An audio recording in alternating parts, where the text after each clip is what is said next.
Hello everyone, welcome to my channel. I hope everyone is having a wonderful day. Before starting the video, please go ahead and hit the subscribe button and give this video a like up. General Hospital spoilers and updates reveal Michael Corinthos was interrogated and Carly Spencer advised Lulu Spencer. Plus, Jack Brennan offered Nina Reeves a deal and Portia Robinson ended things with Isaiah Gannon. Anna Devane and Dante Falconeri officially questioned Michael at the PCPD. Since Diane Miller was already representing Alexis, she sent Marco Rios to act as Michael's lawyer during his meeting with Dante and Anna. As he was formally interrogated about his actions from the previous night, Michael revealed that after learning about Judge Eva Huron's death, he went to the Port Charles Grill. Michael said he went there to unwind and started a conversation at the bar with Jacinda Bracken, not realizing she was the escort who had been photographed with Drew previously. Anna commented that Michael and Jacinda must have really connected, since when Dante found him earlier that evening, he was with Ms. Bracken for the second consecutive night. What can I say? I enjoyed her company. Michael replied with a smirk. Later, Michael mentioned that shortly after 10:30, he noticed he had left his phone in the car. When he got it, he saw missed calls from Brooke Lynn Chase and Wiley Corinthos, who had experienced a nightmare. At that moment, he decided to go home to the Quartermaines. Michael recalled getting into his car during the rainstorm and taking a deep, calming breath. Coming back to the present, he said that Jacinda could confirm where he had been, then exchanged a glance with Dante. Then, Dante disclosed that when he talked to Drew about who might have shot him, Michael was the only name the congressman mentioned. Anna brought up the time Michael supposedly attacked Drew at the Metro Court, but Marco cut off the discussion since there was no official complaint. After finishing her interview, Anna told Michael he was free to leave. For now, after Michael and Marco departed, Dante confided in Anna about his worries regarding Jacinda serving as his brother's alibi. Continuing, Dante asked, "You can hire an escort for company. So why not pay her to be your alibi?"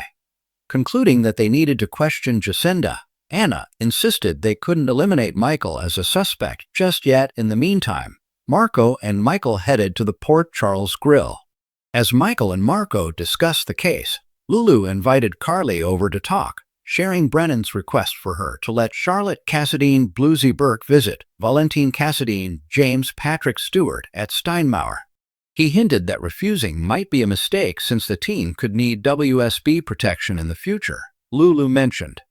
Lulu was concerned that allowing the visit would be a setback for her daughter, who was depressed after being separated from Valentine when he first went to prison. Carly encouraged her cousin to let Charlotte decide about the visit herself. However, Lulu believed it was best to leave the past behind and concentrate on the present. "I just don't see any benefit from a visit with Valentine," Lulu insisted, "and no one can change my mind about that." Carly warned Charlotte may resent her. Jack met Nina at the Port Charles Grill, hoping she would persuade Lulu to arrange a meeting between Charlotte and Valentine. Nina was reluctant to get involved, fearing it might put a target on Charlotte. Nina suggested that Jack's request might have been received better if he hadn't needed a favor from Valentine. Brennan pointed out that she and Willow Tate Catalin McMullen could also gain from helping him. He argued that their alibi for the night of Drew's shooting was weak. "If you assist me with Charlotte now, the WSB will help you when you and your daughter need it. Honestly, I believe that day is approaching quickly," he noted.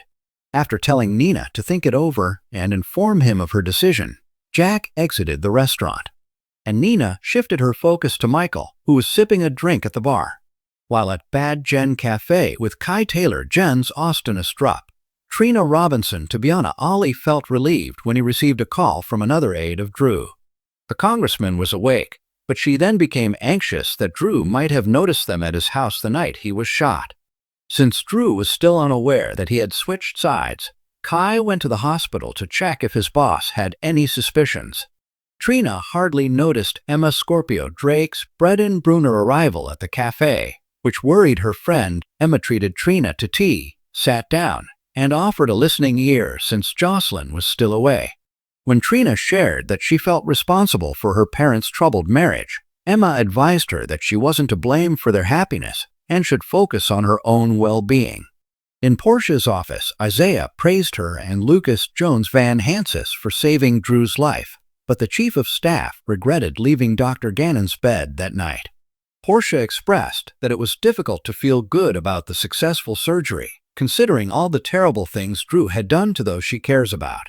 She also wished she hadn't left Isaiah's bed, as the chaos in her life and her role as his boss meant that whatever happened between them could never happen again.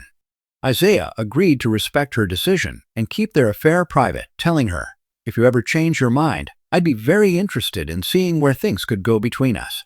Portia replied that she would like that too, but they weren't the only ones a relationship would impact, and she couldn't do that to Trina. Isaiah responded that he wouldn't stop hoping for a change. Elsewhere at GH, Lucas and Elizabeth Weber Rebecca Herbst talked about the increased police presence since Drew woke up. Liz wanted to avoid being questioned because she had heard Carly threaten to kill Drew, which made Lucas uneasy. He was confident that his sister wasn't the one who shot Drew.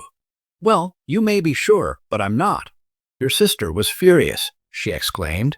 "She believes that Drew poses a danger to Michael Wiley and Amelia Corinthos Serenity and Sequoia Mork Mako, and we both know how far Carly will go to protect those she loves." At the hub, Willow told Detective Harrison Chase Josh Swickard that she was uncertain about reconciling with Drew, but he was her best option for getting custody of Wiley and Amelia. Later, Elizabeth informed her that Rick Hurst was away on a digital detox for an indefinite period, leaving Willow without legal representation. With Rick gone and Judge Heron deceased, Willow felt more than ever that Drew was her only hope to defeat Michael, even though Liz tried once more to change her mind. "As much as I dislike Drew, if I want my children back, I will need him with me," Willow asserted. Elizabeth encouraged her to keep striving to show whatever judge replaced Heron in court that she could be a responsible mother, Drew or no Drew. In Drew's room, he blamed Michael for shooting him and then accused Curtis Ashford Donald Turner even though he hadn't actually seen the intruder.